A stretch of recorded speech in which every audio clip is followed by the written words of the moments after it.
5, 4, 3, 2, 1. Walk with me through the cellar door. A storm is coming, Francis. A portal to a more skeptical world. Cellar Door Skeptics begins right now. Prepare for the revolution with your hosts, Christopher Tanner and Chris Hanna. Oh, welcome back to Cellar Door Skeptic. Hey, thank you all so much for joining us tonight. We are live again with a crew from the few. I don't know. What? I don't know. What are you? I would love to come to the Chris Tanner rap battle. I think that would just be unbelievably virtuosic. It will be. It would be the best time, the most amazing time you could ever have. Anyway, welcome to Cellar Door Skeptics. Thank you all for joining us tonight. We are back with episode 199. And tonight we're going to change the format a little bit. I know we've been talking quite a bit about presidential candidates in the Democratic Party. Tonight we're going to skip that. So we're going to fuck off, buddy. But we're going to literally who he is now. Yeah, exactly. We're going to change the format just a little bit. Nothing too drastic, but we're going to stop for a couple of weeks on the presidential candidates. I know there's a debate coming up. And so what we're going to do is we're going to go ahead and we're going to address some of the other things going on. And then we'll come back together in a couple of weeks and talk about the debate. And then we'll go back into talking through the different candidates, because there's a couple of candidates that I'm excited about. And I know Hannah's excited about that we haven't actually addressed yet. You know, we haven't talked about Bernie. We haven't talked about Elizabeth Warren. And I'm going to hold those because those got a special place in our hearts. Though I will admit, Boyce and I had a very good conversation last week about Tulsi. And there you go, whoever YouTube commenter. I said it correct this time. Damn it. What did you say screw originally? that up? I don't know. What did I call her? Tesla? Talisa. There you go. Gabargo or some shit. You're adding. I don't know. I'm not ad-libbing. I don't speak very well with people's names. It's like I imagine you called her Tootsie, and I figured you were probably gonna get some. No, I definitely did not do that. Yeah, that's what I was. It was like, no, I don't see there's an extra T in there. Lisa. No. Yeah, that probably happened. But tonight, I thought, I don't know, tonight's show, I have to admit, and this was definitely a Hannah thing, but this show is brought to you by a special band. Oh, yeah. Why would we do this? And here goes our YouTube demonetization. Wait, what is this, Hannah? Isn't this your dream? I don't know, folks. Seems rather silly to me, right? We played fun with the title. We played fun with the title.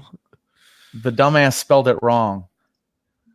He did. I know. That's why I picked that one, just so you know. Hey, Boyce is here too, guys. Did we introduce him? We didn't introduce anybody. You can see everybody. You can see everybody, buddy. You can see everybody on the screen, and everybody's. I thought there was also an audio medium to this as well. All right. Like some fair enough. People are, like listening, not watching. Who's this strange thinking person? about that? Yeah. So, Boyce has joined the show as our guest host tonight.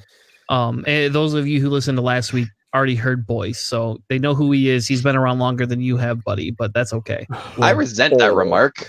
I have been on this show maybe not as many times, but definitely a lot earlier than him. I don't know, man. Not as an official candidate. Oh my God, Bach. Anyway, see, Jesus, you're take one week it's off. Like you derail the show. It's not your show anymore. You don't get to derail everything. That's not how that was working. Have you met me? If you would like to send hate mail, you can send it to @BuddyTheLumberjack on Twitter, and he'll be happy. Buddy to take your- Lumberjack. Get it right. No, At you Buddy- made an email address last time. Oh remember? yeah, that's your that's email? for all the hate mail. There Which, it by is. the way, I'm still waiting for it to come in, guys. Like, come on. I know it's because I took last week off. That's right. That's probably what it is. Anyway, tonight I thought it would be fun to do a couple of different things, but the first segment I wanted to do, and there's a good reason for this. Last year, Hannah and I, about this time, actually did a show where we started talking about our charities of choice, and then we kind of took it every week where we give a new charity. It was a segment for, I think, like 3 or 4 months. We did it. It was a fun segment, and the reason I wanted to bring it back specifically was because when we talked through these different things that we want to spend our money on, what do we talk about when it comes to charities? Where are we at? Where do we want to spend our money, and how do we want to do it? Because to me, when we look at it, especially as people that are in the secular world that are not in the religious community, we have, in my opinion, some sort of ability to help contribute to society, and we don't do this all the time, right? And so I wanted to bring this segment back, at least for this week, if not maybe going forward at least once or twice a month. But I wanted to bring this segment back because I think charities matter. Yeah, I totally agree. Yeah. I don't know. It's just one of those things that we've always had. We always asked ourselves, after coming out of kind of that the angry non-believer stuff, when we started asking questions as what we could do to actually get involved in making a difference as opposed to just screaming into the ether. One of the first places that we talked about that would be probably the most meaningful is direct financial support for things that we think are good. And this would be one of those areas. We picked local charities, we picked smaller charities to mention, give them a decent listing and links, and put them anywhere we could. Just a little bit would help. And Chris would usually dig in and find some cool ones, and we would just kind of talk about the merits of what they did, and whether or not we think this would be a good place for you to park your disposable income, because not a lot of people have much. And, this is something that I'm real evaluating in my life is I've been donating to the same charity for a long time, just set up as a monthly thing. But as my life has gotten a little bit more financially secure of late, I'm going to be looking into doing a few more things with money. And so tonight's show will probably be a good one for me to take a look at other stuff. So, I mean, I would recommend everyone to look to our past and check out some of our older charitable organizations, as well as some of the ones that we're going to talk about tonight. Yeah. And one of the reasons I did this, and this kind of comes up because at this time of the year, you get a lot of mail. There's a lot of mail that comes in. There's a lot of people that are sending you something saying, donate, donate, donate. And how do you know which ones to do? I can tell you right now, do not donate to David Silverman. That's who I would not donate to. And we'll leave that at that. Anybody who thought he was reformed, you're out of luck, folks. Whoopsies. Anyway. Joke's on you. Exactly. So as I was doing some research on the charity I like, and this is kind of one of those things that's funny because when I go to different summer festivals and different things like that, you always get hit up by charities. And my first question is are you using this as a way to reach out and preach your religion to somebody else? And it was kind of funny because the one organization I'll get to on my side that I found in a second, they said the only religion we have is giving to other people. And if you want to consider that a negative to how, a preaching negative, then go ahead. But to us, giving to somebody else and helping those in need out is the most important thing. And I took that to heart, right? That's amazing. Like, you don't think about those things in that sense. But that was like one of the best responses I ever got, because another charity, was trying to get me to donate. And then when I wouldn't donate to them, they were like, okay, well, can your daughters get face paint? Sure. They can get face paint, whatever they want, right? Oh, yeah. Well, let me tell you about our program. I'm not interested. Yeah, but we have these after school things. That's okay. My wife stays home. We don't need a big after school program. And if we did, our school offers one. But ours is going to help your children become focused on God. And it's like, all right, let me stop you here. Yeah. I've been here. Boo, I'm done. No, thank you. But that was that's when I said, hey, if you want to lead off, hey, our organization has a place where your kids can land after school. It doesn't cost anything. And you say, our goal is to teach them educational things. And if you got in a little bit, great. But if your goal is to teach educational things, who am I to judge you for your beliefs? But when you lead off like that, I got a big problem. And so I wanted to look up some of the statistics of what has been donated, right? Is giving going up? And then kind of talk a little bit about why we should give, right? And so Nelson Mandela had this great quote. He said, in Africa, there is a concept known as Ubuntu. Ubuntu.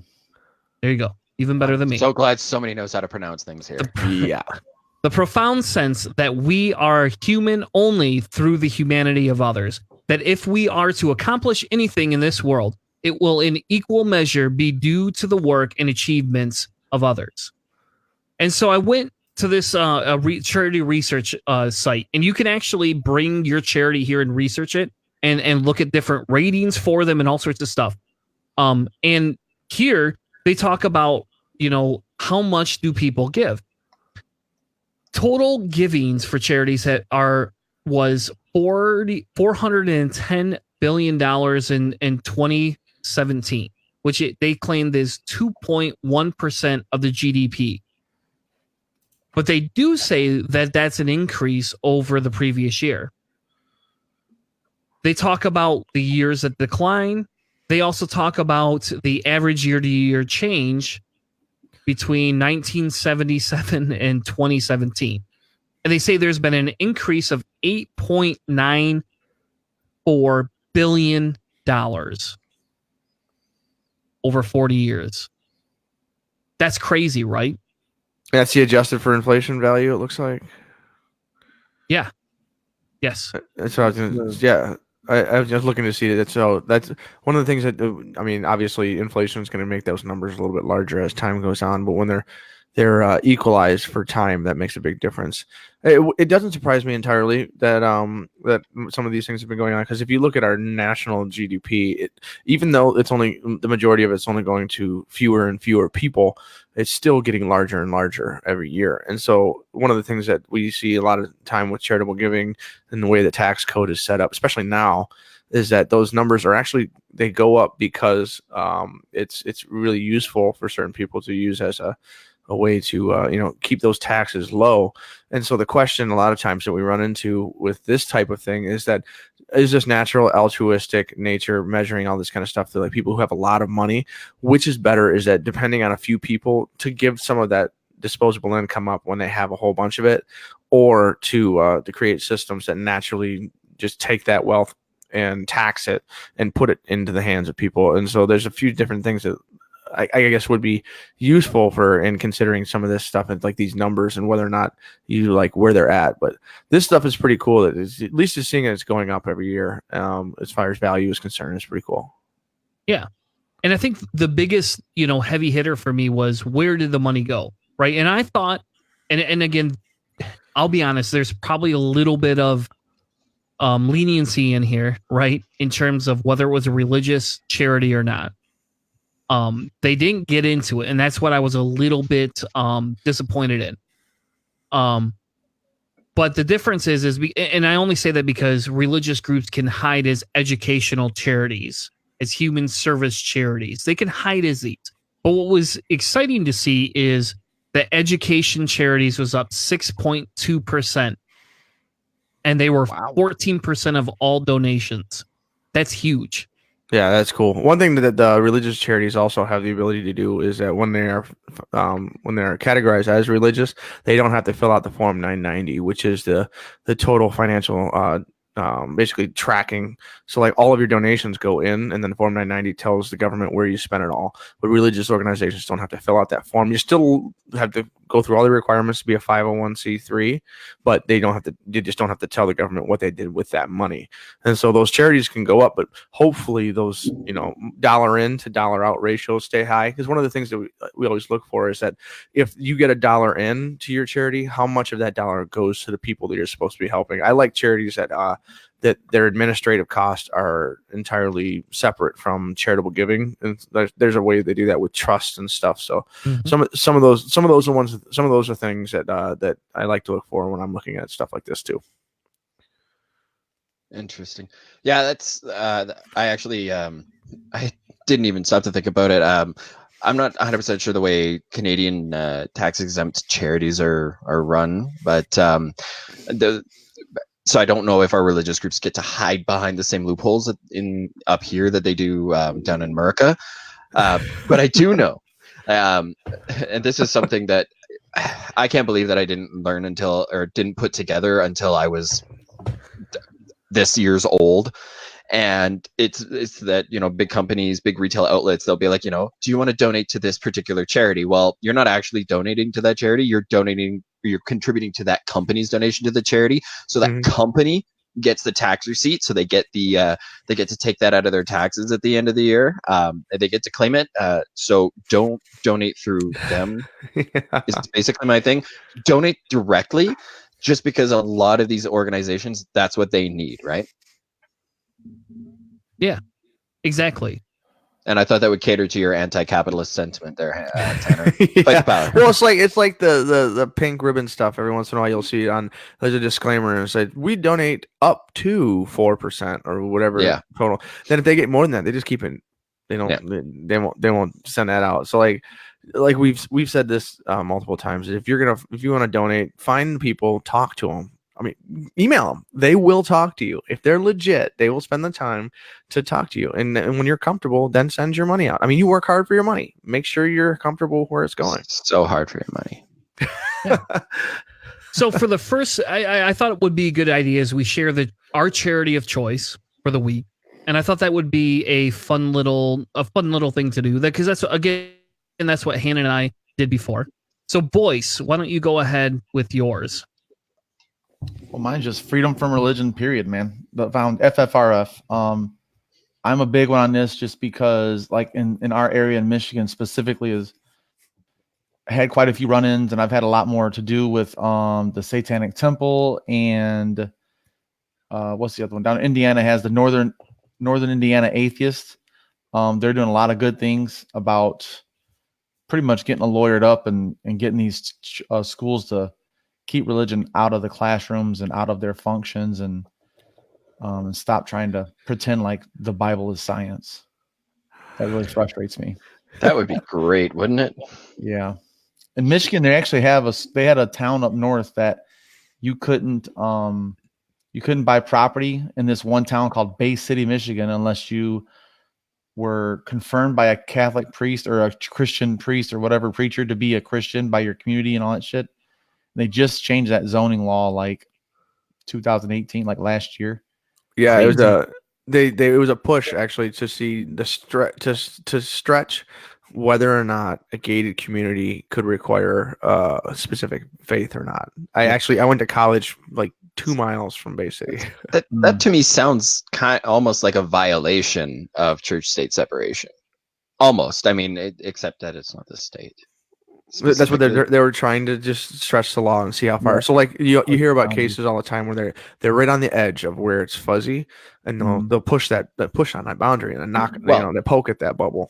And you create that gray area, therefore you can push back some of the restrictions, right? Yeah. Like that's what we see every time that there are bills designed to limit abortions. Is that literally all it is just trying to create a gray area that didn't exist simply so they could push back and keep restricting those types of issues and grow a voter base. Like people see you as a guy who's doing that, they'll vote for you. They see you pushing. Well, and I reached out to Marilyn Manson specifically on his email, on his website and stuff like that, and said, "Hey, would you mind buying a little house in Bay City? That'd be cool." That would be fucking sweet. Oh, and even better if he lived in it, or he got somebody who looks like him to live in it. Like that would just raise holy hell. He'd have to wear that same outfit they wore for the MTV Music Video Awards when he did the Beautiful People. No, he had the leotard thing on with like I'm not entirely certain if it was a thong, but there was a whole bunch of white meat hanging out. Okay. See, now that you mentioned the white meat, the Marilyn Manson being the other white meat, I'm kind of like, do I actually want to look this up? And when did he do this? It's what's for dinner. They closed Oh. they closed the MTV Music Awards with Beautiful People, and it was one of the greatest performances that Hell. forced MTV to actually put their delay. show on a delay so they could not. Which Not really, the involved, fact man. that it wasn't in the first place, that's on them. Yeah, I'm a big fan of Marilyn Manson. So I reached out and said, "Hey, man, it'd be cool if you just spent $100K Oh. up here real quick and bought a house." Oh wow, he was all kinds of hanging out across that stage. That is incredible. It's not for the I mean, faint It's of heart. painful for people like me who have photographic memory. Oh. Burble, burble, burble, burble. All right. Next. So the next charity is Hannah's charity. Mine is the one I've been donating to for a decade this year. I've got 10 years now with the foundation Beyond Belief. So I took my charitable givings. I looked at it two different directions. Is activism, like the foundation, or with the Freedom from Religion Foundation, and then I looked at towards more humanist and charitable givings that really kind of grow non-belief globally. And I figured that this is probably one that I think my money could plant a few more seeds, because I have a lot of people. We like to think that the United States is kind of like this like global guide, and what happens here kind of works its way outward. And in some cases it's true, but on this one here, I was really thinking that these guys take my money, and you can actually select what kind of area you want things to go in. You want things to go into poverty, you want to go into economic assistance, or if you wanted to go into food for certain areas, and it goes all over the world, and you can kind of ad hoc pick what you want your money to do. And I've been doing the minimum for a decade now, so it's $60 a year. So I've got a $600 donation, and I'm pretty proud of that. I'm looking to increase that a little bit as this year has been very beneficial to me as far as finances and a new job, and moving to a new city and having a nice house and all that kind of stuff. So I think I'm gonna increase that number a little bit to the Foundation Beyond Belief. I think it'll be a good place to park my hard-earned dollars. Well, Yeah, we I seem like to that be one. without Tanner, but that I agree. That does seem to be a great little place to send your money if you so choose to donate to a charity. It definitely sounds like one that would be focused more on the people getting the help than pushing an agenda on them. Well, I'd like to say congratulations, kids, for donating for 10 years, man. Yeah, That's awesome. One of the cool things is you set it and forget it. I swear, most people should use these things. I set up through PayPal. You set it and you forget it. It really is. It's just like when you do your 401k or whatever. Like, just it's nothing, man. Like, just don't go to McDonald's one day a week. And I mean, you can make a huge difference if you take $6 a week. You're looking at $24 a month.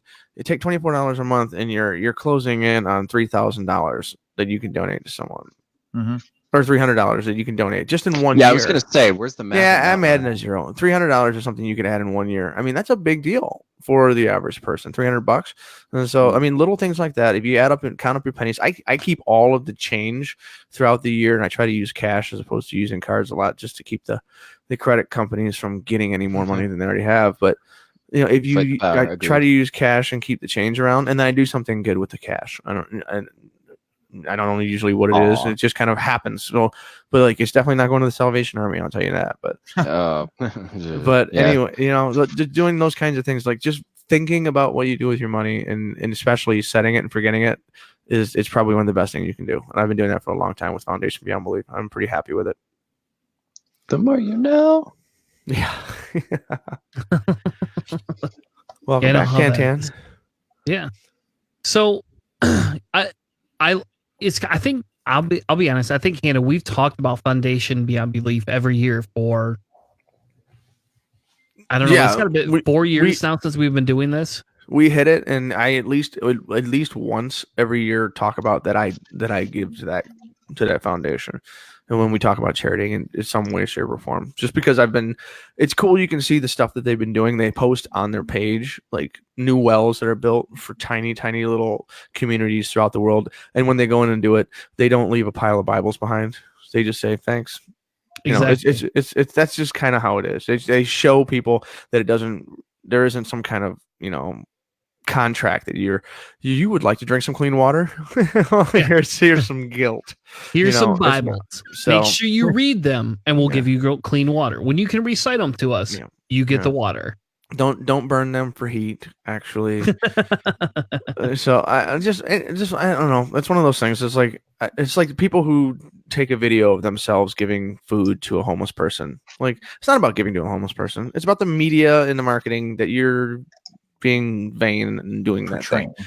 You know, but that's one of the things about, you know, these more low key non-belief communities that go to help people out. It's like you don't hit the big stories, you know, because you're not proselytizing, you're not, you know, media marketing machines. So there's kind of a couple of different angles that we have to do to grow it, and so I don't know. That's one that I like, and they're pretty low key, but yeah, and I think you have to be careful with that statement because, you know, like, well, I understand. Yeah, if you and I were to like go hand money or food or whatever to, you know, homeless people and we recorded ourselves and post it, yeah, that's kind of like self-congratulatory crap. But you know, if like this year, my kids and I, we went down to Kids Basket downtown Grand Rapids, yeah, and we actually made the foods. You know, or the foods. We made the foods because we're that good cooks. we help pack lunches up and different things like that. And like when I got to know that charity, like it was like, holy crap! Like, oh, you guys have your own garden? You want to be somewhat self-sufficient? That's cool. Sign me up, you know. And I donated. Take my money. Exactly, yeah. And you know, they still send me stuff, and I feel bad because I can't volunteer as often. But you know, at least twice a year, we go do that, and it's fun. It's a little early in the morning on a Saturday for me, honestly.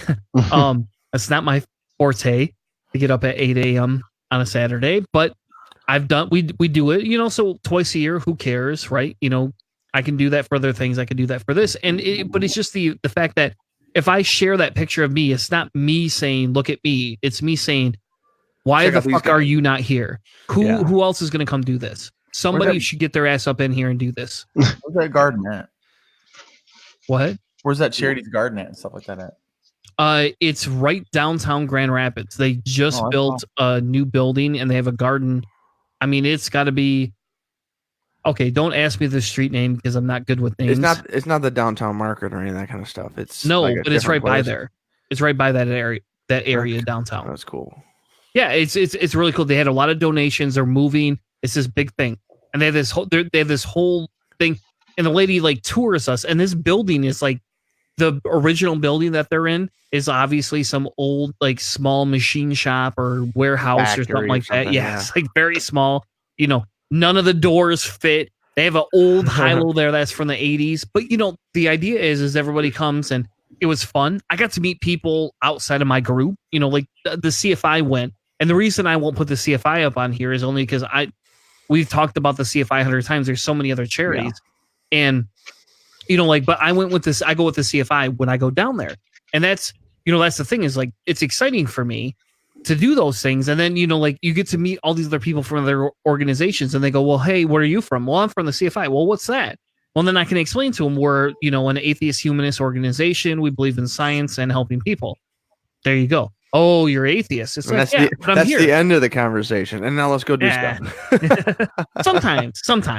Most of the time, not though. Most people then go, well, why this or why that? And it's like, I'll be honest with you. Like, are you questioning your faith? If not, let's just talk about why I'm here and why you should be here and how we can get more people here. Like, we don't need to talk about, you know, why I don't believe because it's inconsequential if you're all willing to vote in a socialistic democratic way.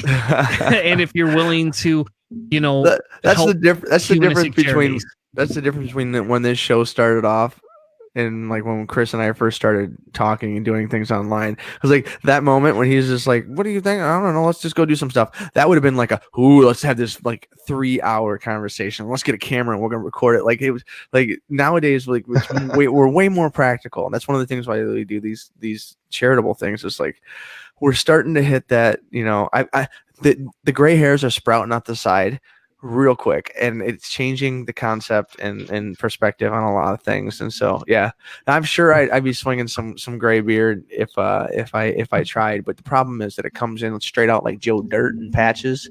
So I'll never I'll never. I mean, because I don't want anyone asking me if I want to ride the tilt-a-whirl or whatever it was that he was driving. Hannah, I feel your pain. I feel your pain.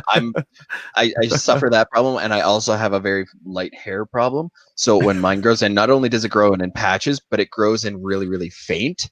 So I really look like I'm going to be on a list of people not allowed within 300 yards of the elementary school. I get it.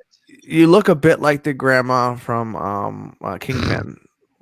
Give her a solid hug, and the beard was just coming out. Okay, I was trying to be your friend. Now I want to leave you out on your own again.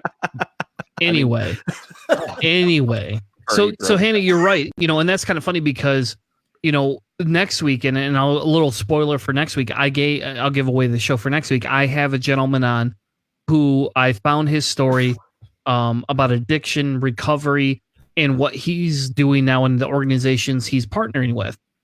And maybe I'm a little biased just because I've had a lot of friends that, have either passed away or gone through recovery, right?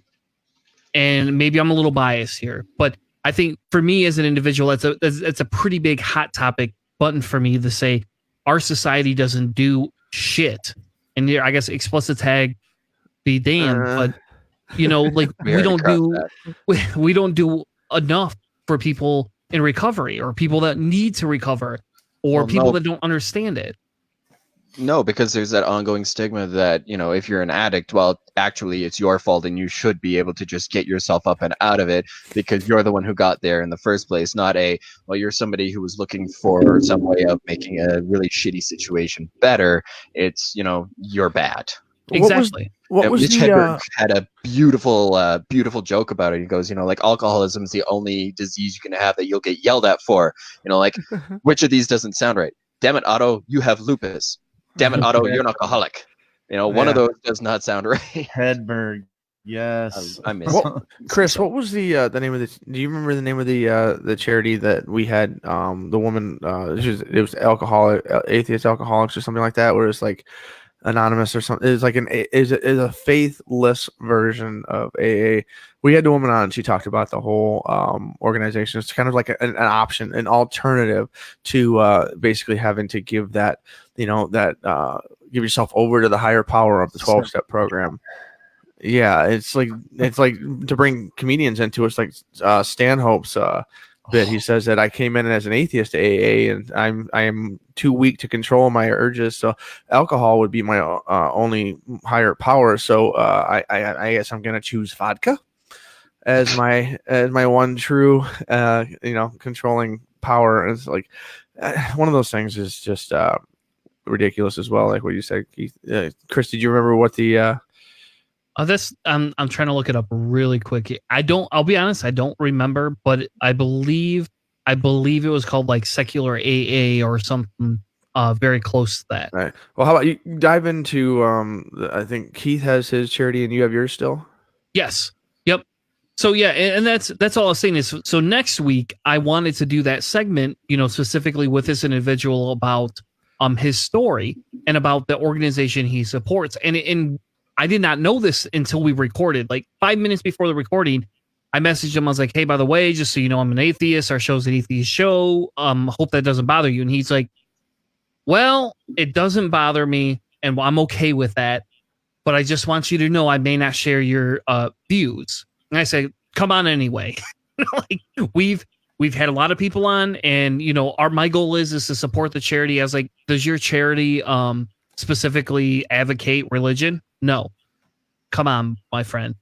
So, so the next charity that I wanted to talk about, I believe, is from our buddy up in Canada.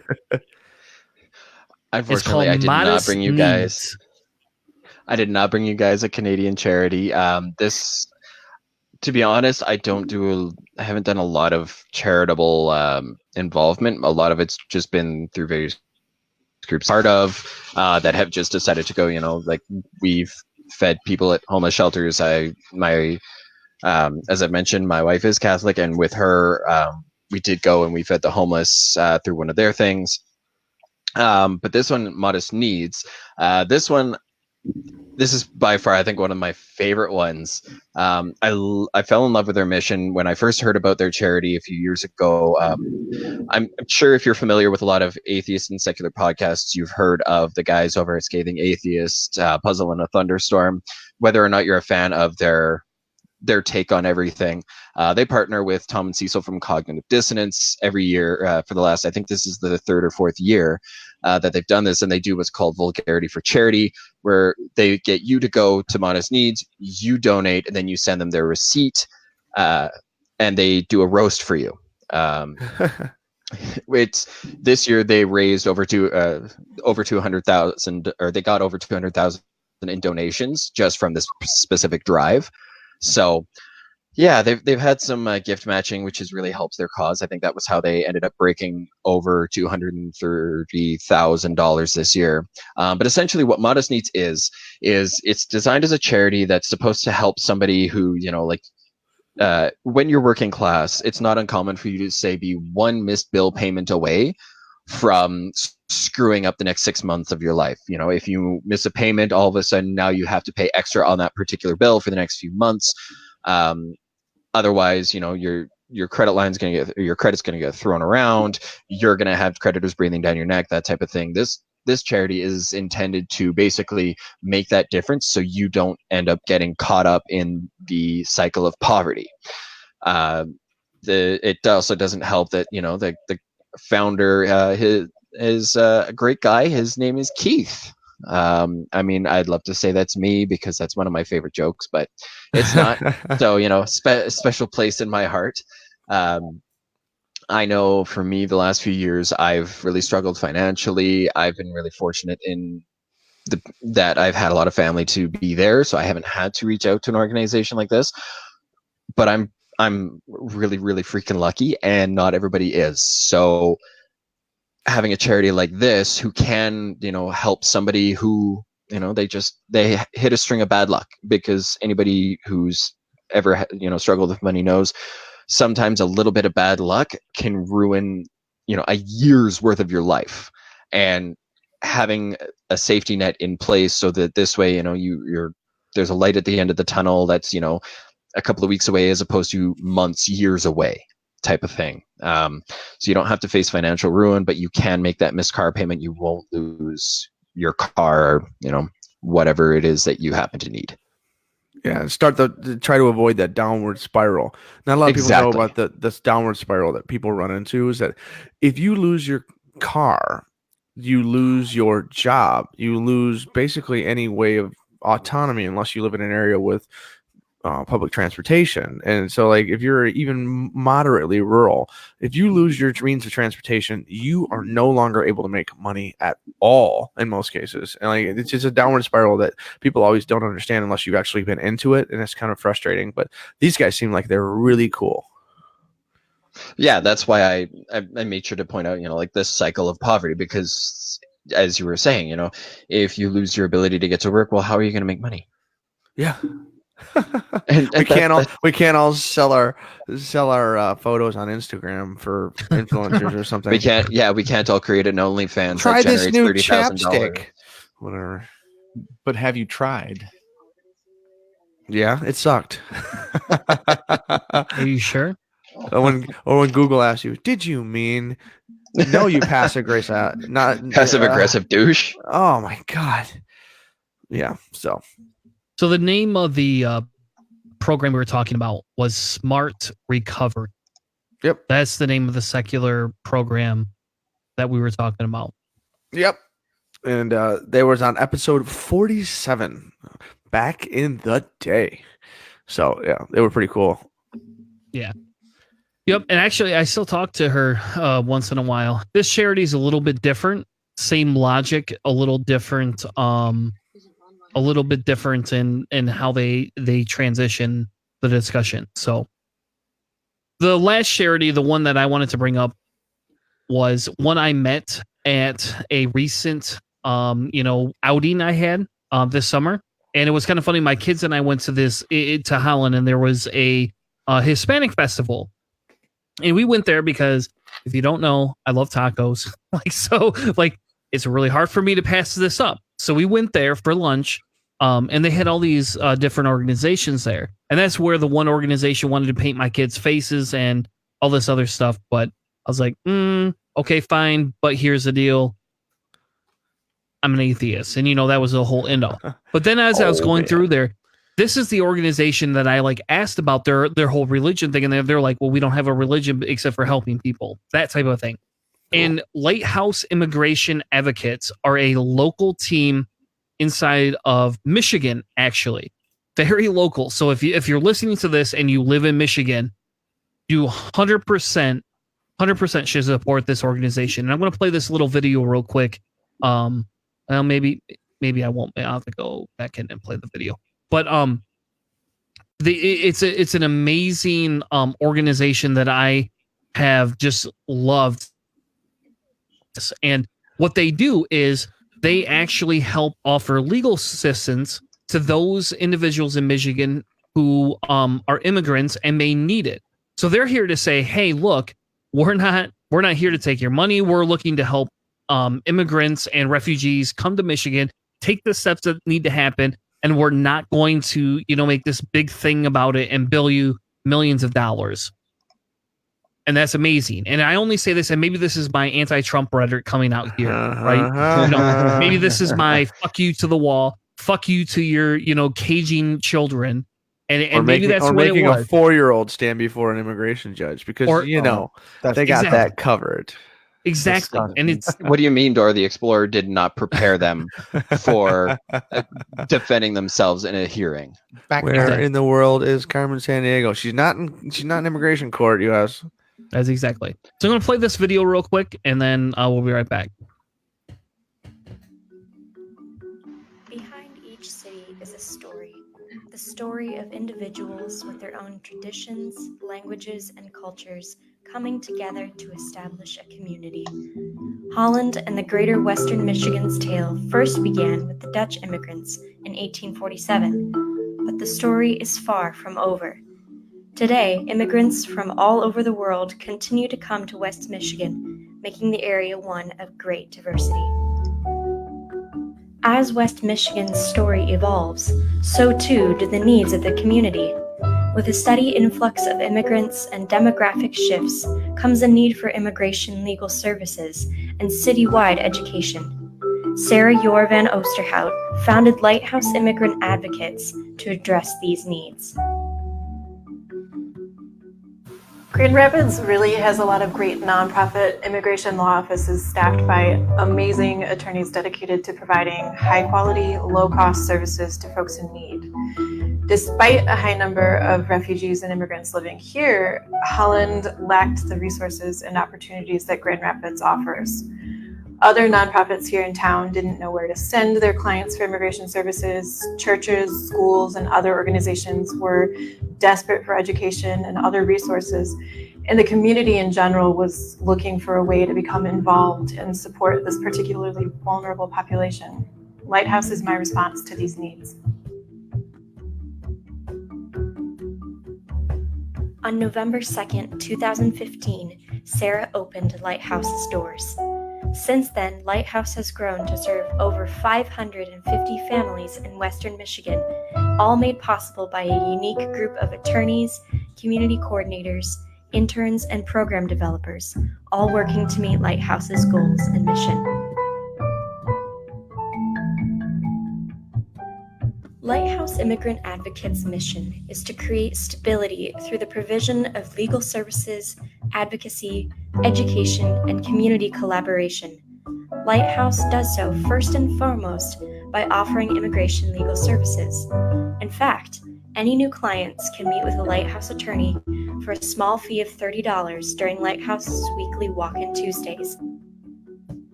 Education is another important aspect of the Lighthouse model because education leads to accountability and social justice.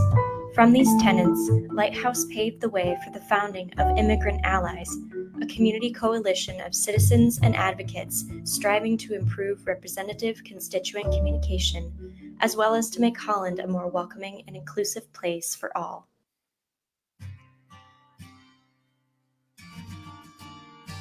Education does not stop with community members. Lighthouse recognizes a need for educating the next generation of legal professionals, and therefore, Lighthouse created an internship program that both offers hands-on experience to future professionals and a place of learning and discussion. While this model is certainly meeting many of the community's needs, Sarah plans to expand Lighthouse's services to include a case management system devoted exclusively to helping clients outside legal services. Likewise, Sarah hopes to expand Lighthouse's reach beyond Holland. Lighthouse serves the entire West Lakeshore. For obvious reasons, a single office in Holland will not meet the needs of the entire immigrant community from Berrien County to Leelanau County. For this reason, I hope to establish a strong corporate office and model here in Holland and expand the model into other underserved lakeshore communities such as my hometown of St. Joseph and up into Manistee or Beulah.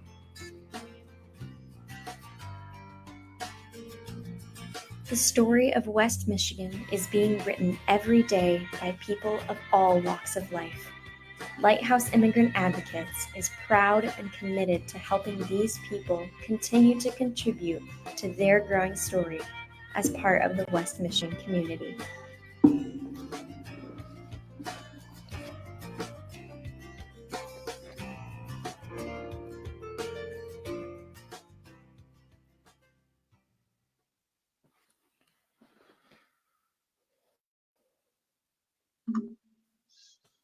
And that was an awesome video. We've got Fred Durst showing up in the background here. Yeah, we've got bodies Dude. sitting right there. Yeah. Well done. Oh man, what do we got? Annie, are you okay? The Alien Ant Farm. Alien Ant Farm. Oh. Annie, are you okay? Are you You're- okay? you're- And you're- indeed. What I'm I just think taking it off. what was it? Brian Posehn who said that he listened to a Wham song and it ruined his iTunes forever because it thought all of a sudden that he just had a really terrible taste in music, and it's like, hey, did you want to hear this? And he just, I think That's what it was. happens when I What's do. wrong? That's Yeah. what I do for this show right here. It's a sacrifice you make. That It was is. that was something that I made the mistake of doing once, and it wasn't even my music You don't even have kids, recommendations. dude. I made no, not yet, but I made the I mistake of at the time I was naive enough to assume that I needed to have heard anything by Ben Shapiro to understand, and I realized all I needed to do was just bash my skull against some concrete, go talk to a couple of conservatives, and away we go. Yeah, To get the same effect. It's been like a year and a half, and my YouTube recommendations are finally no longer involving feminism destroyed #umg obliteration. Like, get out of here, you edgelords. There's I think it was Freakonomics or it was Planet Money. One of the two of those podcasts talked about the YouTube algorithm and how it specifically takes you to the extreme. Like no matter where you start, if you just leave it on its own to find its own thing, it naturally leaves the midstream and heads all the way out to the edges, and you will eventually be in radicalized territory. It's one of the natural things that the algorithm does, even if you don't touch it. Doesn't matter where you start. The only thing I've seen to counteract it is to watch children's singing song videos, because you will never see anything serious again for the rest of your freaking lives. If I see another shark video, I'm going to kill someone. I'm sorry, but the whole like Nazi relation to the bronies thing kind of is an argument against you. So your move, Nazis Mr. and bronies. Montana. Did you not hear about the brony association to Nazi movements? Like there were actual bronies who had their My Little Ponies in Nazi regalia. It was horrifying, and I was so disappointed that they didn't talk about it in the Toys That Make Us documentary on Netflix that featured My Little Pony, because they brought up bronies, but not those ones. And I'm getting that look from Tanner that says I'm derailing again. Yes, that's a thorough and quality derail. I mean, it's even got a fuzzy tail. A sparkly derail. All right, so moving on to the next segment, we thought we'd do a science segment next, brought to you by Buddy the Lumberjack. Send all your hate mail to buddysthelumberjack@gmail.com or tweet at him at Buddy Lumberjack. and his No, Twitter man. account will answer your Oh, garbage. I might. I haven't. It's funny. Like the Twitter account, like I've gotten attention. Like I've gotten a bunch of retweets, responses though, which is kind of bumming me out. But I guess that's what happens when you're, new or me. But yeah, I'm kind of amazed you even decided to keep this one on the docket because this I is did. just amazing. It was the inspiration for the whole show, for the whole title of the show, my friend. Really? Oh, it is. Yeah, Oh, it is. Yeah. So the Yeah. science segment So- this week is sunbutt the new vaccination? And I say Oh my that God. because you literally sent me an article about sunning assholes, and I'm sorry, A sunburn on your button. I'm Sunburn sorry, on like your button. I'm not going to play the video. I'm literally I'm terrified to don't click on that. bother. There's Nope, 3 don't. guys shoulder to shoulder, ankle to ankle, and they're just One of them is Johnny they're just- Knoxville, right? I Is that one of don't. them? It's inconsequential who it is and what Yeah. they're doing. But I'm going to tell you, do not click on the videos at all. I will Do say that not. looks like an awesome ab Do workout. it and What do you join think, me in the Keith? misery. No. Okay. So Nope. this is just amazing because this is something that I found out about weeks ago. So I think it's been mentioned a few times. I am involved in the fitness industry. That's kind of like a passion. It's where I'd like to pursue my career and all of that. But I'd like to take the angle of skepticism. So I get kind of annoyed and tend to unfollow mass accounts because I'm like, oh, wow, you're promoting garbage. Oh, wow, you're promoting pseudoscience. Oh, wow, that's just nonsense. Oh, wow, you're literally just, trying to use your body to promote yourself and not giving anything of substance. And then all of a sudden one day, I see the video of 3 naked men prancing. One of them was Johnny Knoxville, and I think it's 2 other guys from Jackass, and they're talking about how they're going to go sun their buttholes. And I'm like, I'm sorry, this has to be a parody. This is Johnny Knoxville. How is this not a parody? And I watch it, and no, in all sincerity, the 3 of them went spread eagle. They grabbed their toes, they hoisted their hips right up into the air as they're laying down, and apparently 30 seconds of sun on your button is good. And then I didn't think anything of it until I saw this article about Josh Brolin doing this. So Thanos forgot how power and radiation works. Which Infinity Stone is the one that suns your starfish? I can't remember. Was it the I brown don't know, one? but I thought it was the know, brown but- one. Oh, I It's don't know, but I opaque hope one, he man. takes the Infinity Gauntlet off before he puts the burn cream on his butthole. Oh. So there's a way to ruin Infinity War for you. Oh, you know what it was? The Ant-Man who when he jumped up. Shit. Thanos. It was a suppository. It was an the kill aloe vera video. suppository. Oh, Yeah, man, if- stop ruining it, man. Stop. If he would have sun Starfish, Thanos could have survived Ant-Man. There's a sentence that needs to go on my tombstone. If he would have sun Starfish, he would have survived Ant-Man. I think I'm Yeah. there. Yeah. So this has actually become quite popular. It crossed my my Instagram again a couple of days ago, or maybe it was a couple of weeks at this point. And it got me one of my most liked comments about sunburn on the button, because this other account that I follow, it's one of those. It's a ripoff from Family Guy. I'm sorry.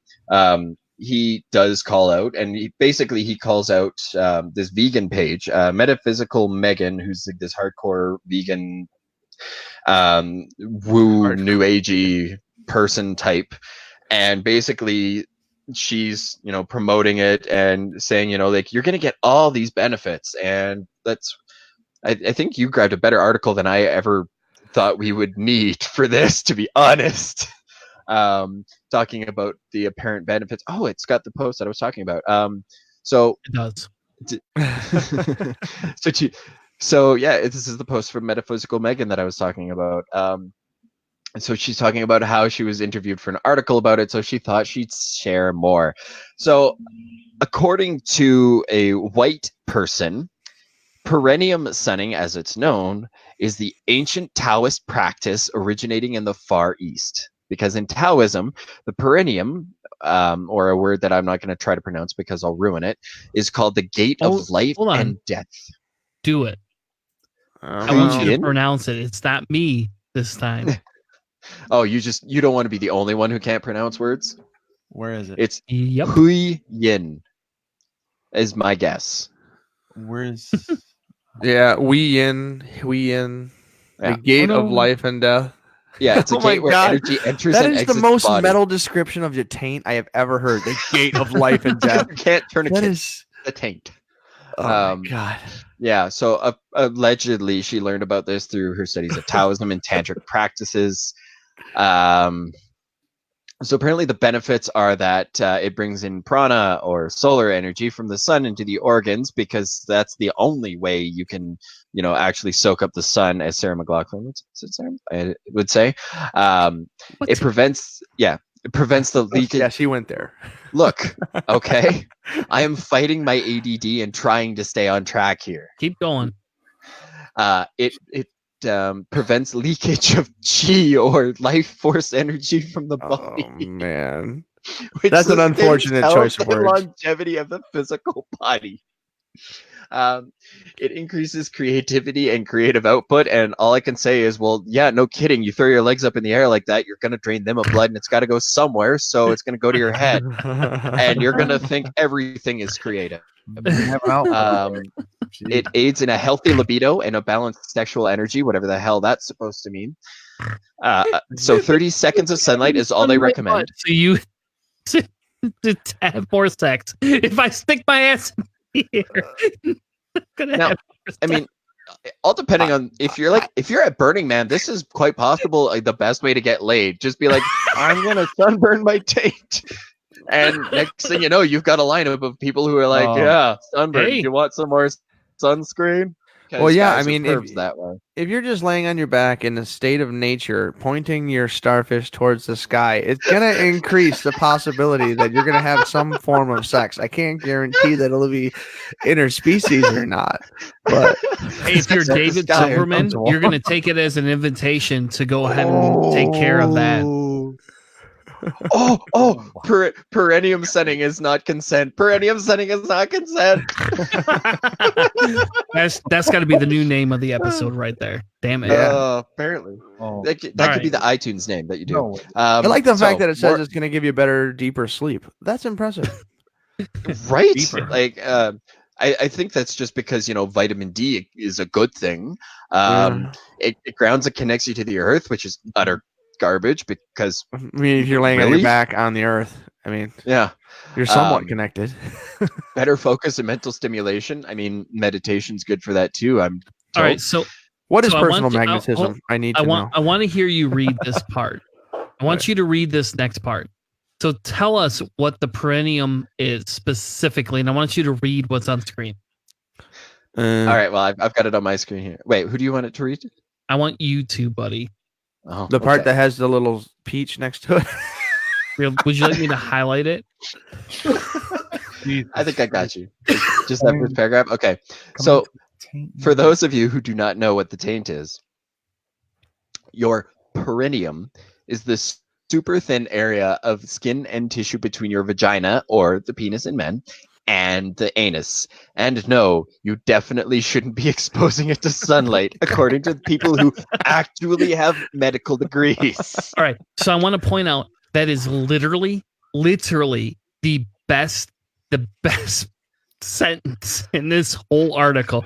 As much as I agree with this article, that is 100% like the best sentence. Like, according to those who have actual medical degrees. So you were talking about what was the name of the guy from Jackass that you were talking about? Not Johnny Knoxville. Yeah. I hate him as an individual anyway, but this just puts like everything into perspective. It's like, you're an asshole who do stupid things to get paid a lot of money. These people have medical degrees and they don't agree with you. Like, it's simple science, folks. Well, I just can't see the difference between exposing your neck, your arms, your upper body, or your it's skin. It's still skin. I mean, you may not get any sunlight usually, but like in all reality, any benefits of that area of skin getting any light is going to be indistinguishable from any other part of your body that is skin. Okay. The surface area is minuscule. We'll say that much. Well, and right? you got to figure that because that area does not regularly receive sunlight, it is literally what you talk about when you say the sun don't shine. Yeah. It's very, very sensitive, especially to us pasty white folks who already have really, really vulnerable skin as far as sunburn is concerned. I must be at least partially there. I created a redhead, and she is like translucent sometimes outside. So she sits in the back seat of the car. She's like, "Daddy, I don't like the sun." I was like, "You and me too, hon. Let's go drive into a tunnel somewhere or something and hide." I don't know. That's something that we're going to be dealing with as far as maybe I won't have to go to the beach. This is awesome. This is a great hashtag, by the way. I must say, I like this. The sun don't shine. Coming to a taint. By the way, I am live tweeting Tanner's hashtags as they come up. The question: Tate sun. Did Josh Brolin? Did he do like natural? Or when he did on what he's on Conan, or was he on Jimmy Fallon? I don't remember which late night show he was on, but he was basically talking about that because he's been he's been a star. He's been in show business for so long, and when he goes on, he doesn't even really talk about his movies that he's in. Like the last one I saw him in, he just read angry tweets as Thanos.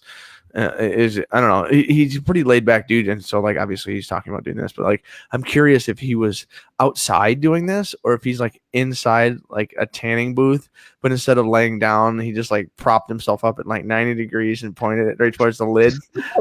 Of course, staff walks in and goes, "That's not how you use the tanning bed." Oh Jesus! I don't know. I don't know. We didn't. Hey, Hannah. We didn't watch the video of him. I don't think he gave like the specifics. He was just like, it burned up. Yep. He's like, and now watch my YouTube video. No, I'm guessing he probably didn't go that far. No, they do talk about why it's a little bit more dangerous, though. They have the conversation essentially saying because it's a more sensitive area, there's less sun, therefore you have issues. I don't know. I think. Oh no. I think we've.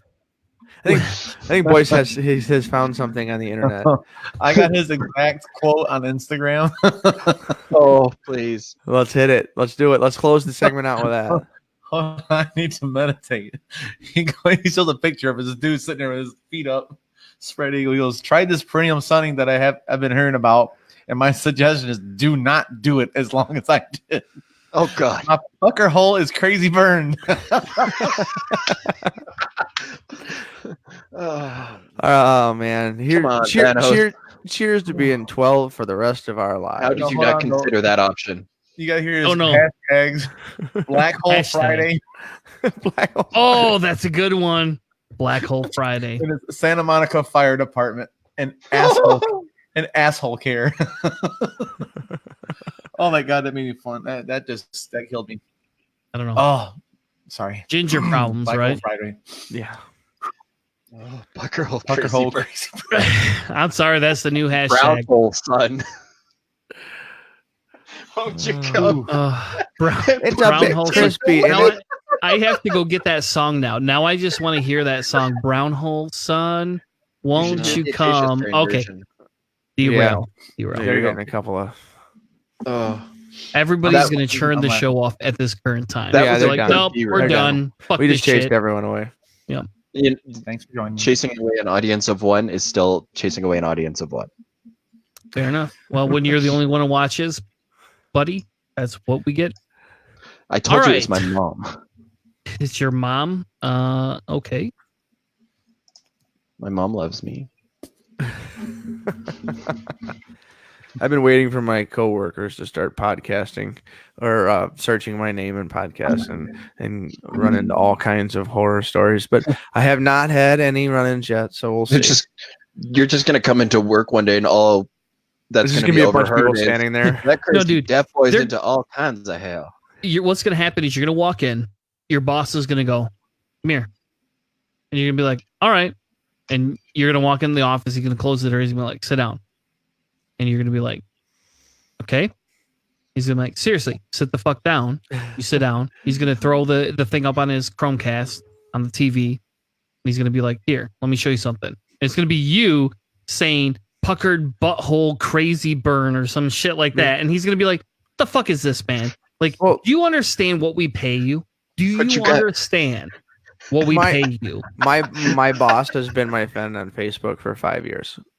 What you got against cheers, sunning bro. your butthole? So he hasn't seen you. Yeah, exactly. he has not he- seen you sun your asshole yet. No, Yet. but he's known all about basically all of the things, and he just says, "Keep it at home." So And I'm gonna push for the motion that when I finally get my ass down there to visit y'all, we need a video of the four of us doing this. Nope. Nope. We just had medical. We just had medical advice to tell us not to do it. Yep.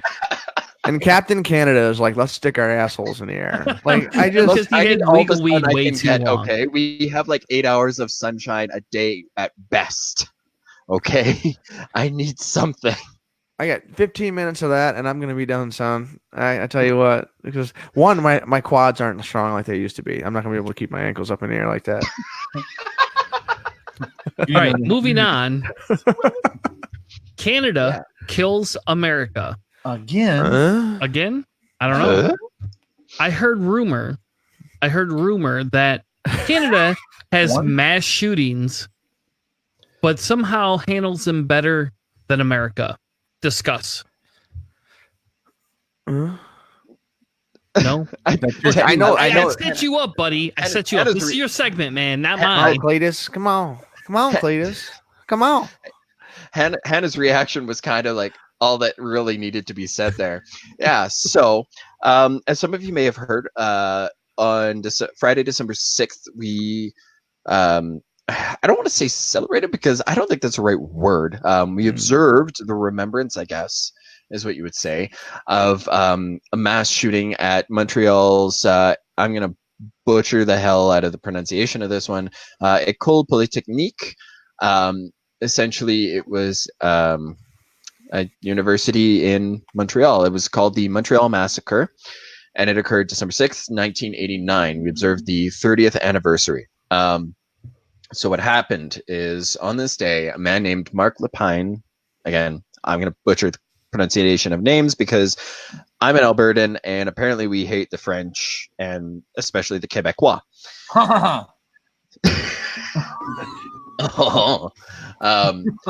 So he entered a mechanical engineering classroom with armed with a semi-automatic weapon.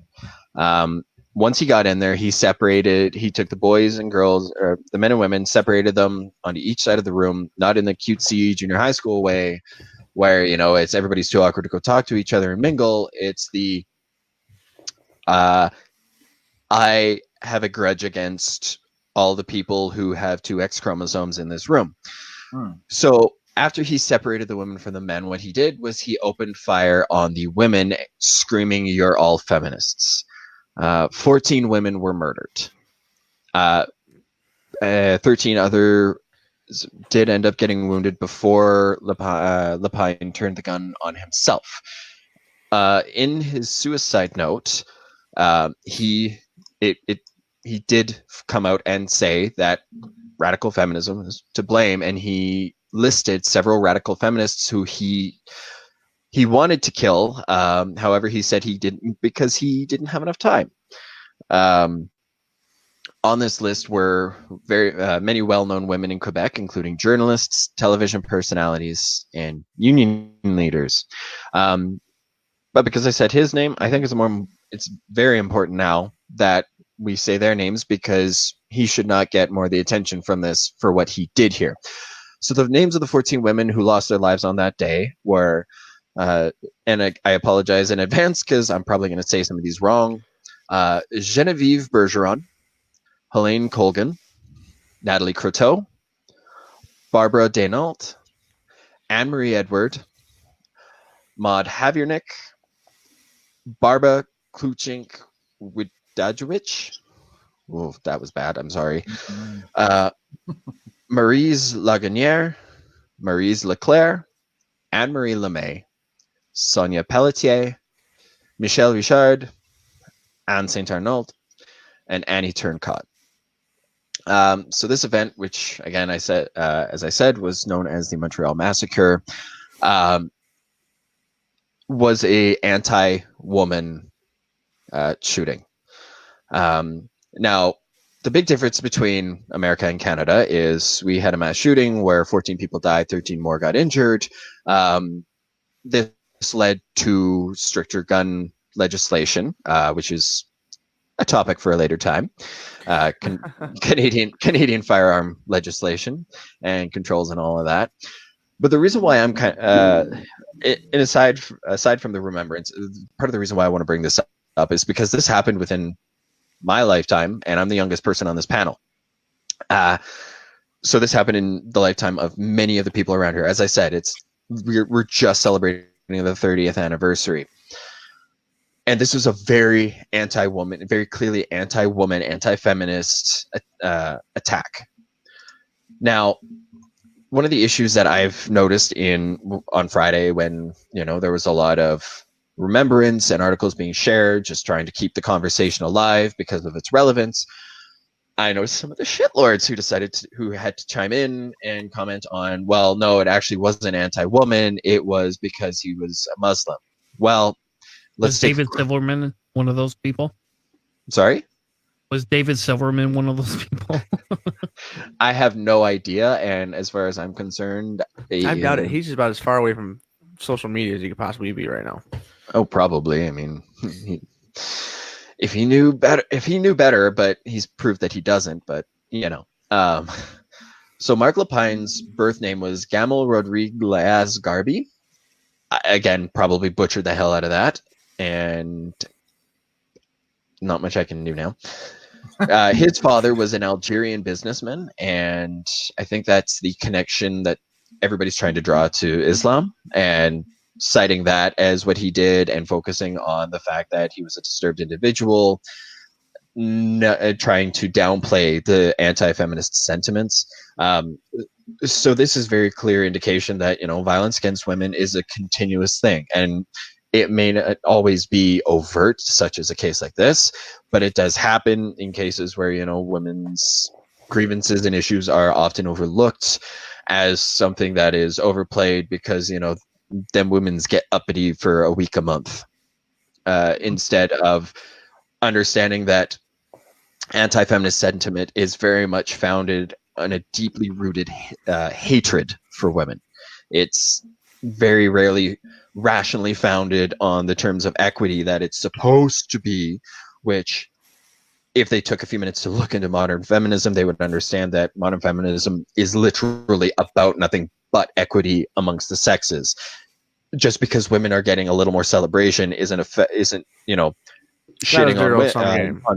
on it's not shitting on men. It's elevating women and giving them a chance and saying, hey, guess what? They've been here all along. They're here too.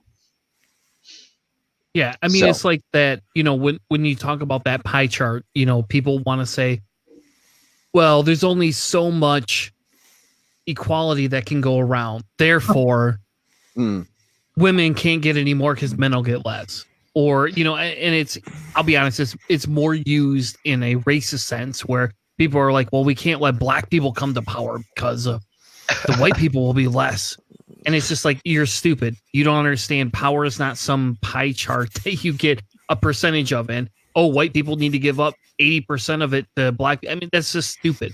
It doesn't work like that. There's no finite power. There's room for everybody. And if your rationalization is that all of a sudden things are going to suck for white people, what do you think that says about the way you treat people who don't look like you? Yeah. You are literally showing everybody your hand. In most cases, these are non-quantifiable concepts. You can't just put a number on something like this. And so in the end, these are the concepts that we've seen throughout humanity, throughout social contracts and everything that men and the leaders of society up until this point, which have been generally men, they create these contracts, social contracts, where the power is concentrated in certain places. And it's unfortunate, but we are slowly realizing that and hopefully chipping away at it. And as with, certain religious sects throughout this country, and in some cases, most people would make an argument for religiosity as a whole, that they are getting smaller and smaller as far as education and worldwide understanding of supernatural is concerned, and so they're getting louder and louder in their smaller and smaller pockets.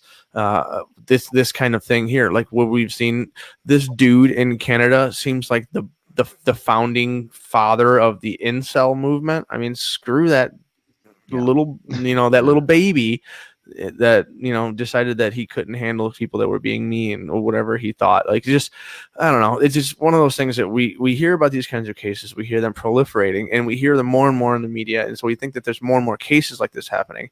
There is in a higher if you look at the consequences of their actions, but I hope that in the long run we're seeing fewer and fewer of these people actually existing in these groups, as long as society has the ability to counteract some of this fake news and stuff that we're running into. So like Canada did some work. They took care of some gun law stuff.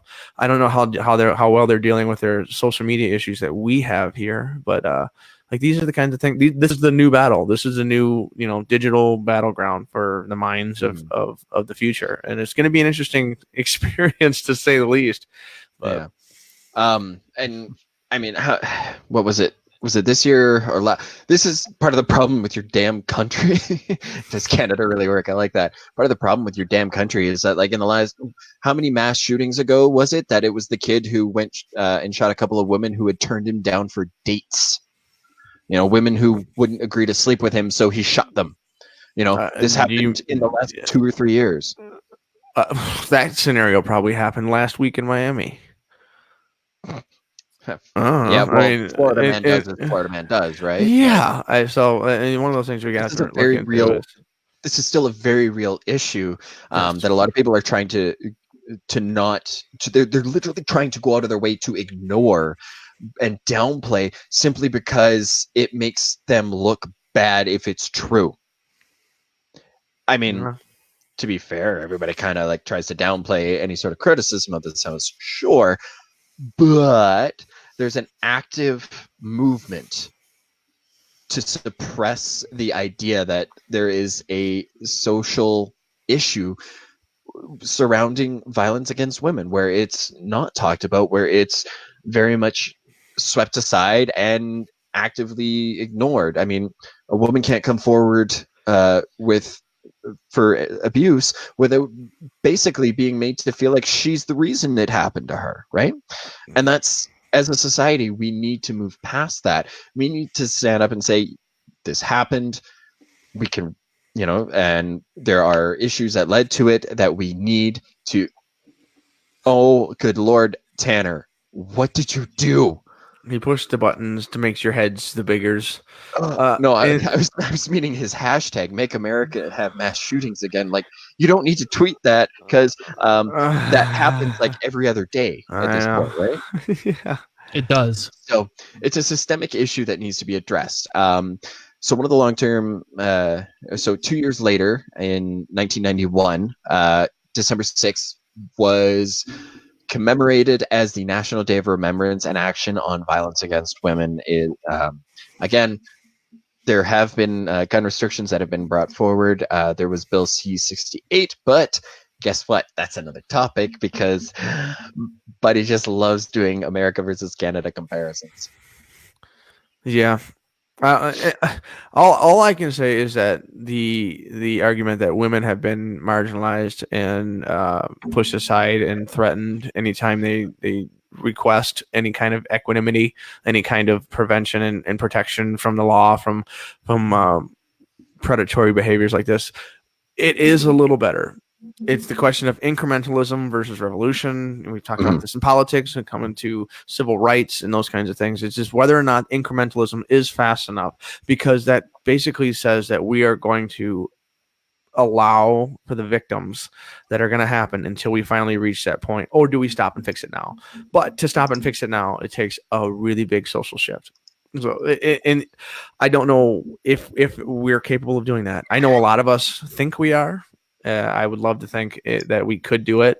I personally don't know if the United States would ever be able to get to that point without incrementalism. I think it has to be slow. Canada might be able to. They're a smaller population. They might be able to do something bigger, but the U.S. is such a big, ugly, angry beast that we'll see.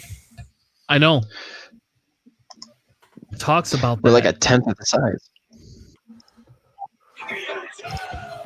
Because you're a counterfeit, right? Can don't I know. fire you? Can we fire Sure. you now? $3 bill, y'all. I only $3 bill, y'all. I'm sorry. I'm sorry.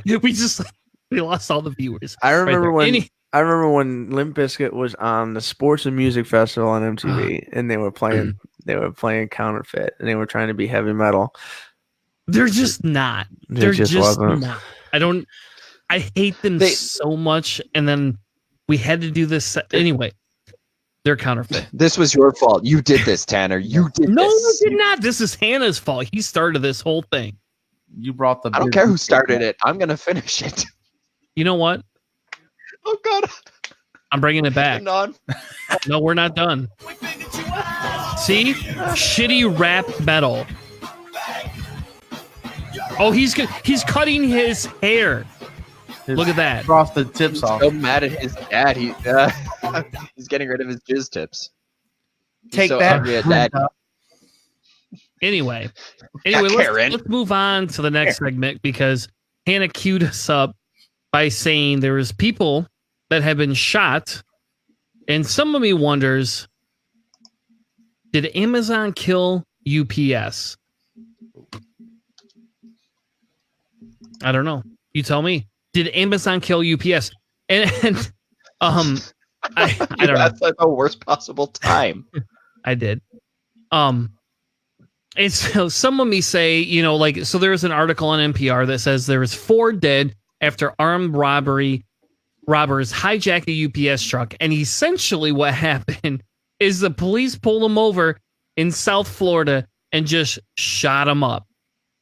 They just shot it up. They didn't just shoot them up. They shot them the fuck up. They did. That's just, I don't know, man. Like, that's pretty awful to me. Well, what are the, so I actually, this is one of the few times where you guys put a news article out there and I'm like, oh, I already read this. I had been reading some of the breakdown and discussion on this one. So the cops were actually using civilian cars that still had people in them as shields. They were literally just hiding behind it.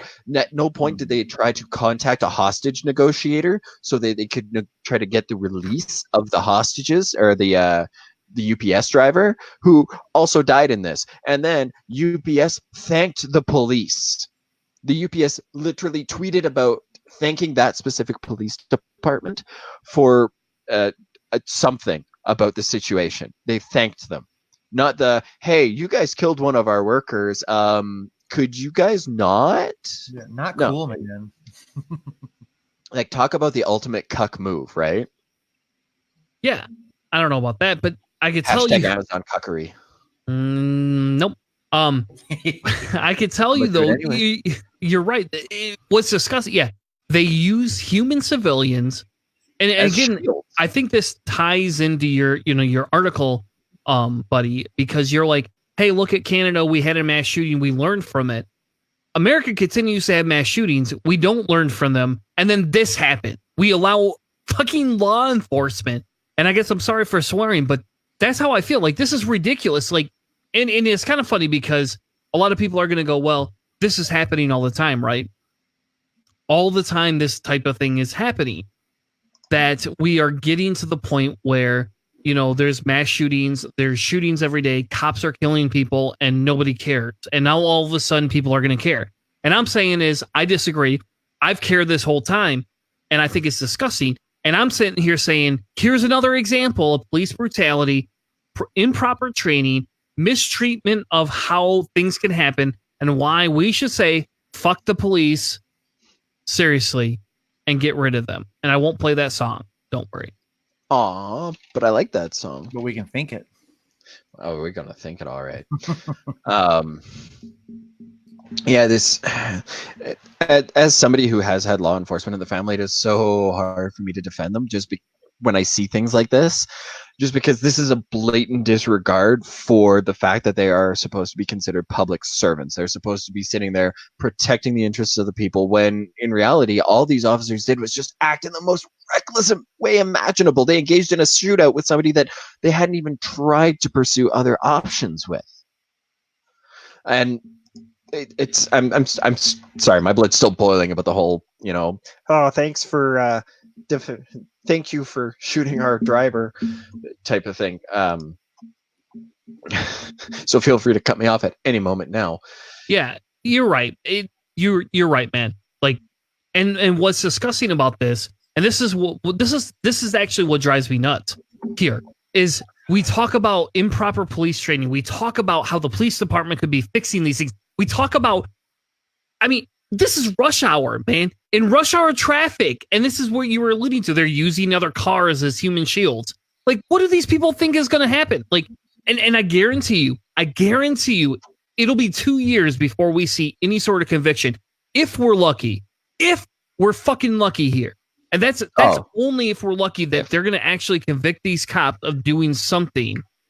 But let's not forget that this is also the state where George Zimmerman is trying to sue the family of, I'm sorry, what was the name of the unarmed black person that he shot? Oh, the kid. Yeah. Was it Trayvon Martin that he shot? Or Martin, yes. It is. This is, again, external commentary on your damn country about the violence against specific marginalized groups. Like, come on, can we just minimize it enough that we can remember which one specifically we're talking about here? Does Canada really work, though? Sometimes. He's suing the family for defamation.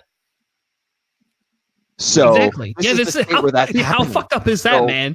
How fucked up is that? So are you guys do you guys just ever want to take Florida and just be like, you guys go, be free now? I would like to circumcise Florida. No. You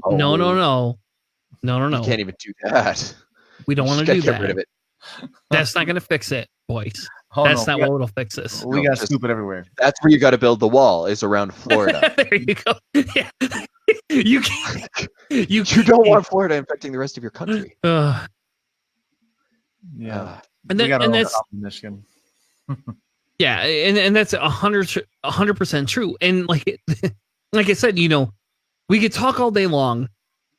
We can, and we could sit here and debate, what people should be doing, what they shouldn't be doing, where the law enforcement come in. But this is clear negligence on the police behalf. They killed two innocent people to get to the robbers. What did you accomplish? And I'm gonna sit here and I'm gonna be very frank and say, if they robbed a bank and had $5 million in their car and you shot two innocent people to get $5 million back, you're disgusting. Period. Flat out. No questions asked. Well, and maybe that's where Canada has this beat. They're not going to go and shoot a UPS truck up for $5 million. They're going to let it go. They're going to say, hey, not today, buddy. Well, and when those people start spending their money, they're going to go after them. Well, we can hope. It's just so mind blowing. I mean, I'm going through this article here, and who was it? Former Department of Housing and Urban Development official Brandon Friedman described the shootouts as appalling. And he even said they were using occupied vehicles as human shields. People were sitting in the vehicles, and they were using those. They were drawing fire to those vehicles that had innocent people. And as you said, 2 innocent people died in this. Of the 4 people who died, 2 of them were innocent. Hundreds are at risk. And what was it, like 200 rounds had been fired? Exactly. Like, the irresponsibility in this. 19 officers fired at the truck. And some Gestapo shit. No, I'm not gonna lie. At what point do you guys just be like, you know what, Florida, we don't want you to tarnish us anymore. We're gonna keep Disney World and the Kennedy Space Center, but the rest of Florida, we don't want it anymore. We're done. We're gonna carve out a little bit around Orlando so we can keep those, because those are not the worst parts of your state. You keep the Yeah, it's just go. like if you go to Miami, man, Miami's awesome. Great culture down there. Shitty police officers. Great culture. And I don't know what the problem. I'll be honest. I don't know what the problem of Florida is. I don't know. I don't know if it's just too many old people go to retire there. If it's because enough rich people can get down there, they can change the fact that they can be Republican down there versus Democratic. I don't know. But I can tell you, not all Florida is bad. No. I lived there for 4 years in Jacksonville. It wasn't that bad. But police do risk innocent lives. That's a fact. They did last weekend, and I don't know. I don't even know how to end this show on this. Like, I just literally just want to, like, I feel like playing Limp Bizkit again because that's better than this Florida thing. And they suck. At least that's aggro enough to represent how we're all feeling in this situation. Yeah. I don't know. Like, these cops act like they're on a set with Denzel Washington and Ethan Hawke on Training Day or some shit, you know, like this is Training not the Day, movies. yeah. And lo, the 4 officers, not at all. Or the 19 officers did shoot into the vehicle. Exactly. I don't know. I'm having flashbacks. Maybe you guys should restrict your gun. Maybe you guys should start like thinking about talking about that conversation about, you know, guns. Maybe we should, because the sun don't shine here sometimes. It sometimes shines in Florida, but it doesn't seem like enough. Yeah, that's what happens when you sun your perineum too much, is that you get Florida. So does that make Pensacola the perineum of the South? Sure. You ruined that. Stop now. I need to give you access to do the hashtag. Fuck, that was a good one. All right. We've been at this for an hour and a half. I think we're okay. The problem we have here, folks, is the fact that Florida sucks. I don't know how else to say it. They just suck. They really do. They suck so bad they don't even know how they suck so bad. They do. And I could tell you one thing and one thing only. We do not support the UPS driver shooting. We don't support the innocents. We don't, getting shot. We don't support any of that shit. And I don't know how else. I don't know how else to say this, but if we don't address our gun problem now, it's just going to continue. And you can vote Andrew Yang, you can vote Elizabeth Warren, you can vote Bernie Sanders, but I can tell you what, a vote for a Democrat is going to be a vote for better gun control. And I look, I'm not for taking guns away. Don't get me wrong. I'm not the gun takeaway guy unless you give me no other fucking choice. You give me no other choice, I'll advocate it. I don't care. When it comes to if I have to hear about one more child dying and a Republican not wanting to take, address this issue, fuck you. I'll go after that. I'll be the guy that says, fuck it, just take all the guns then. If we can't, it's like the same thing as saying you look at a kid and he's got a basket of candy after Easter or Halloween and he's sitting there eating like 17 pieces. You're like, stop, you're going to vomit. Stop doing it. And the kid's like, okay, don't worry, Dad, I'll stop. And then the next thing you know, he ate like the whole bucket and he's in the bathroom vomiting. One time you'll let the kid vomit. After that, you're like, stop, I got to clean that shit up. Like, I don't want to do that. But that innocent people are being hurt here. Hashtag kids vomiting kills parents. There you go. That's weak. You can do better than that. All right. Fair enough. Next time. I got one. Is despite all this, there's still we forgot there's even another mass shooting on a military base that they're not really going to do anything about either.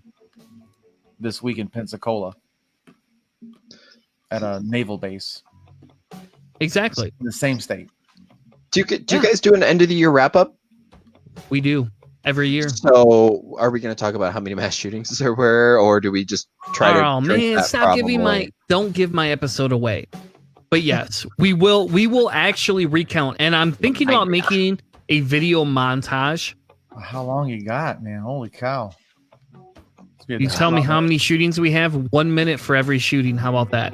200 fucking minutes. It'll be us just commentating over the music and the shooting. Like Mystery I don't know. Science 3000. What's it called? Mystery Theater 3000. Mystery Science Theater 3000. There we go. Damn it. Anyway, I'm shut up. Exactly. And I agree with you. You know, we do what, yes, we do another year wrap up. You all have input on the episode. You're all here.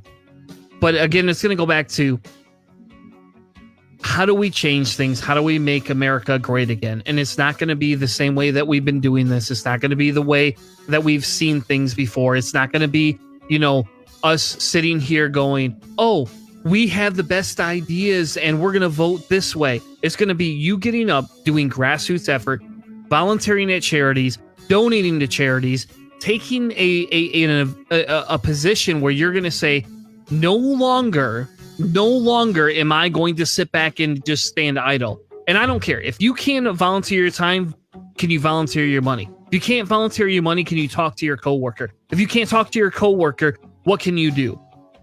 Tell me what you can do. Can you raise your kids to be free thinkers? Can you raise your kids to do and be a part of society where they actually want to be critical thinkers in this? If you can, you've already like exceeded half the fucking goddamn population that wants to vote Republican. And maybe I say that maybe I just say that as an asshole here, but I'm saying I'm challenging you to think outside the box and to stop voting two party and to actually look at it. In 2 weeks, we'll be back with an actual analysis of the next candidate that we have, as well as a look at the debates. But until then, enjoy this episode, enjoy the previous episodes, and enjoy the fact that next week we're going to have Jason from talking more about addiction on the show. Thank you all so much. Have a great night. Tune into Cellar Door Skeptics. Like us on YouTube, Facebook, any social media platform that you can. And we'll be back next week with Send me your hate mail. Send Buddy the Lumberjack hate mail. We'll be back next week with more amazing Cellar Door Skeptics. Thank you all. Have a good night.